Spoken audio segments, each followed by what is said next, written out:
Yep. Lydia Daydal, Mick Connect TV, standing backstage at Cage Warriors Academy in Ireland with a victorious champ, yes. and new Ciaran Mullholland. Well, oh, great! What a scrap! Mikey really brought the game. I'm really glad. This was a really hard camp. From where we fought in December, got a result that really didn't sit well. Straight back in the camp, I changed up my strength and conditioning. These boys kept me in the gym. I put in a real long hard camp, and I was glad it was Mickey in there. He made me go 3 rounds. It wasn't the first round. Like, the last time I was here was 36 seconds. I didn't get to show anything. Mickey really he took my game. He put me in positions where I thought I was great, and I wasn't able to move him. So it was a real hard fight. And I'm just glad. It's a classic line, but he came to fight. You both did, right? He really brought, and I'm so glad he brought. As I'm saying, I think he brought the best out of me. And it was personally, I feel that was my best fight to date. Definitely the most enjoyable fight, and the fight I love most. Yeah. So thank you to Mickey, thank you to everybody who was here, and it was great. I hope it was a great fight. Well, listen, there's so many different things we can talk about, but I mean, like, the fight itself was absolutely incredible. The crowd, like, you both brought an insane crowd with you, right? The whole third round, like, I didn't know actually what was being chanted, but I was just like chanting the whole third round. I was like, this is epic. I love this. I mean, and like the last time I saw you fight, it was in the Devenish as well, and it was Cage Warriors Academy the last time, right? It was Grand Prix semi-finals. That's right, yeah.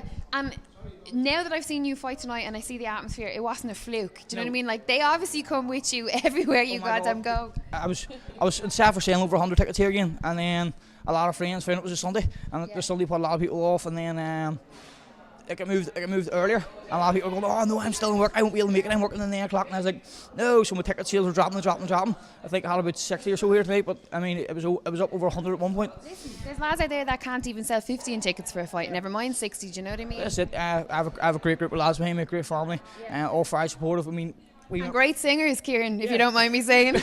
they almost have a good shot head. Yeah. They're all used to doing their chants. But listen, you're obviously making history here tonight, double champ. Am I right in saying it's never been done before? We were saying never been done. Never before. So it's flyweight and bantamweight. No, flyweight. This one's the southeast in Colchester. This one's obviously the first Irish one. We're after the Liverpool title. I could beat Liam Gittins for that. I'd love to get back and get that again. And then there's one in Wales. We've never been to Wales, we've never been with the Wales fighting on the academy. So that's maybe one we could have in the future as well. Absolutely, you've sort of like become synonymous with the Cage Warriors Academy Ireland brand. And like, I mean, there was a time. I remember the last time I was speaking to you, you were like, oh, you know, I'm over in Cage Warriors Academy. I'm in the UK. I'm fighting. Like, you know, I could have a title fight coming up.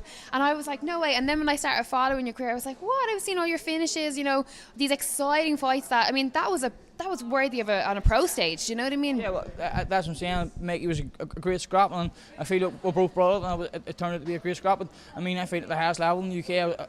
I could get the guy I just mentioned, Liam Gittins. He's now 3-0. He's on the Cage Warriors ranks. I fought him for Liverpool one of these. The guy I beat for this, Jack Egling. He's another. He's looking at the pro rankings, and Mikey, I'm sure he'll go on and have a great career as well. So I'm fighting the highest guys in the UK.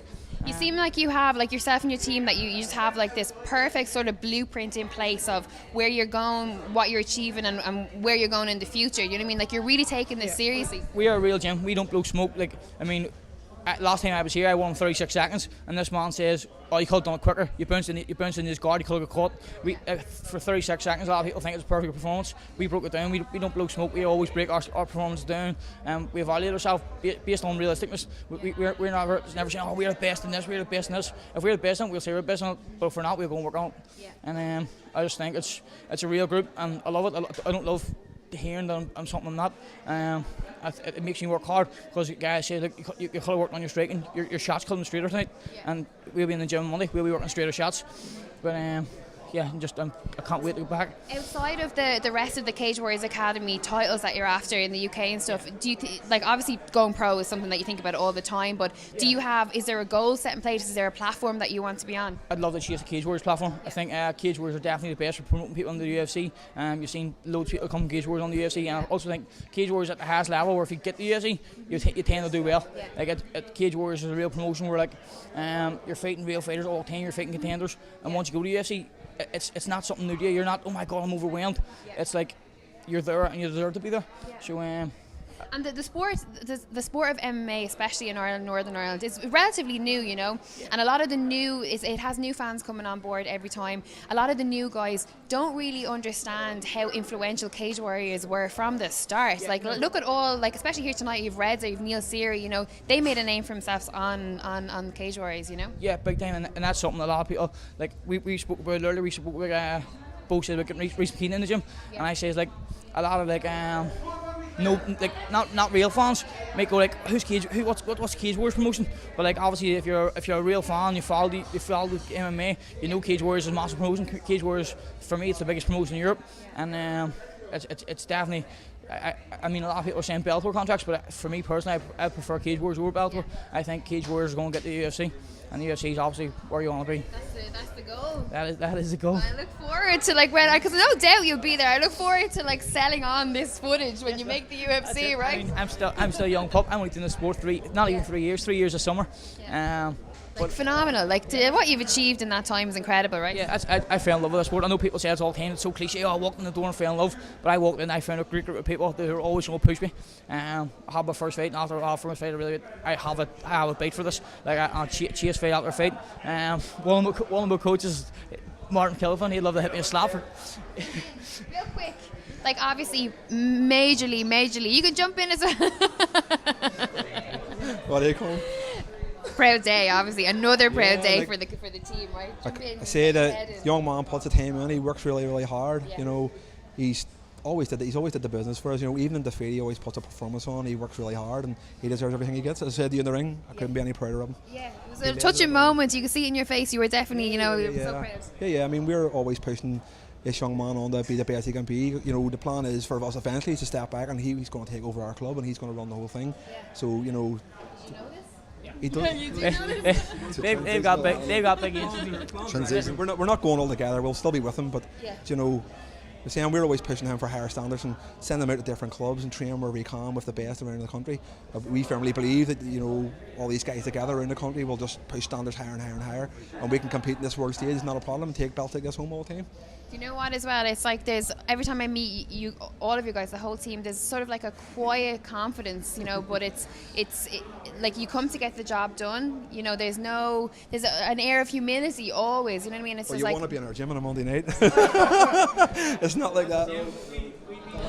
We don't pull punches. We are a real gym. We are a real gym, and like if you cut it, you cut it. If you don't, you don't. you find the door pretty quickly.